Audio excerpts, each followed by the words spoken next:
kwa Taita Taveta wamesema kwamba vuguvugu la Linda Mwananchi litahakikisha kwamba Rais Ruto hatapata muhula wa pili wa uongozi. Na Stephen Leto na taarifa hiyo.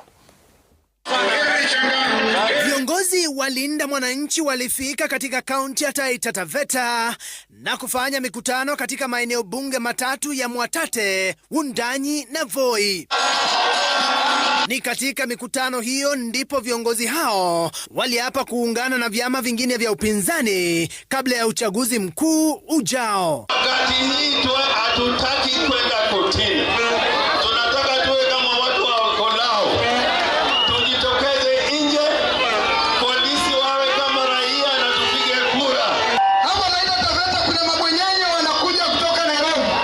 Wanakuja na title deeds, wanachukua mashamba yetu na sisi hatujatoa ruhusa. Unawajua ama hamwajui? 2027 kutakuwa na mvua na kutakuwa na mafuriko.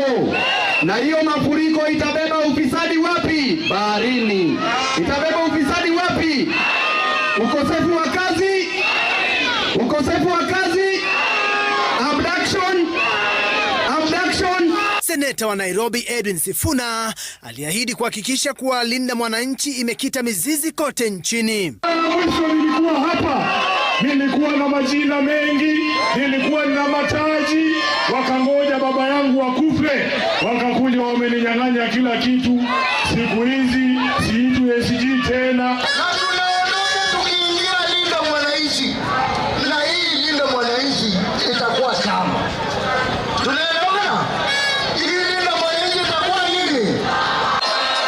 Aidha, viongozi hao wamemkashifu vikali Rais William Ruto kwa kile wamekitaja ni kuwahadaa wa Kenya. 65 ya ardhi ya Taita Taveta ni national park. Mnapata faida kutoka kwa national park hapa. Kama Olkalau ilituonyesha alama, tunajua ya kwamba dalili ya mvua ni na mawingu yametaa.